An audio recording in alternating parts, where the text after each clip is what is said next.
Assalamualaikum warahmatullahi wabarakatuh. Perkenalkan, nama saya Semawe Yuni dengan NIM H0422016. Di sini saya akan menjelaskan materi tentang arus bolak-balik. Arus bolak-balik atau AC adalah jenis arus listrik di mana arah aliran muatan listrik berubah secara berkala antara positif dan negatif dalam siklus waktu tertentu. Konsep dasar arus bolak-balik meliputi perubahan polaritas muatan listrik pada interval tertentu, menghasilkan gelombang sinusoidal yang bergantian antara fase positif dan fase negatif. Hal ini terjadi secara kontinu dan tertentu pada frekuensi tertentu diukur dalam hertz. Prinsip-prinsip dasar arus bolak-balik yang pertama yaitu gelombang arus bolak-balik, kedua periode, ketiga frekuensi, keempat amplitudo, dan kelima fase. Gelombang arus bolak-balik atau AC adalah pola perubahan berkala dari arus listrik yang berubah arah secara teratur antara nilai positif dan negatif. Gelombang AC umumnya terbentuk sinusoidal, yang artinya arusnya naik dan turun dengan pola yang mengikuti kurva sinus. Konsep ini merupakan dasar dari sinus bolak-balik yang diterapkan dalam sistem kelistrikan yang banyak penerapan teknologi.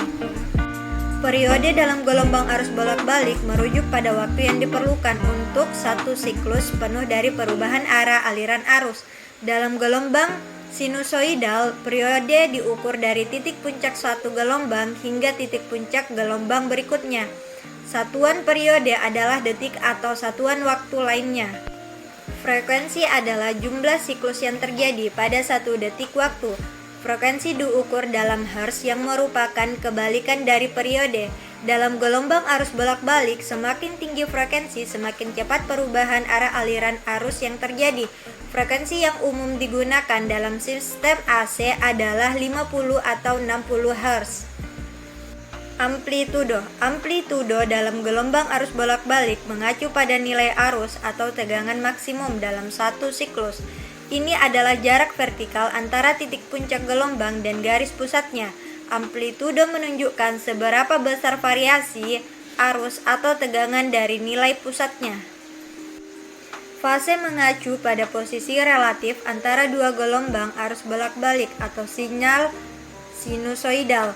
Dalam gelombang AC, fase mengukur bagaimana gelombang arus bolak-balik tertentu berhubungan dengan gelombang lainnya dalam setengah waktu. Fase diukur dalam derajat atau radian. Fase 0 berarti dua gelombang berada dalam fase dan mencapai nilai puncaknya secara bersamaan. Fase 180 derajat atau pi radian menunjukkan bahwa gelombang satu mencapai nilai puncak saat gelombang lainnya berada pada nilai minimum. Untuk melihat osilasi arus bolak-balik, kita dapat menggunakan osiloskop. Impedansi untuk menganalisis arus listrik bolak-balik umumnya digunakan tiga komponen elektronika yang pasti sudah familiar. Ketiga komponen yang dimaksud yaitu resistor, kapasitor, dan induktor. Saat menganalisis rangkaian arus bolak-balik, ketiga komponen tersebut akan memunculkan istilah impedansi. Besaran impedansi merupakan reaktansi atau hambatan pada arus bolak-balik. Untuk hambatan pada resistor disebut dengan reaktansi resistantif, pada induktor disebut dengan reaktansi induktif, dan hambatan pada kapasitor disebut dengan reaktansi kapasitif. Ketiga besaran tersebut dapat dituliskan sebagai berikut.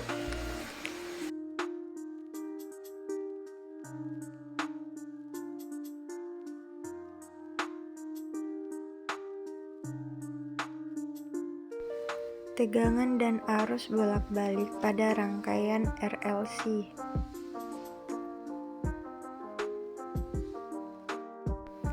Berikut adalah contoh soal dari arus bolak-balik.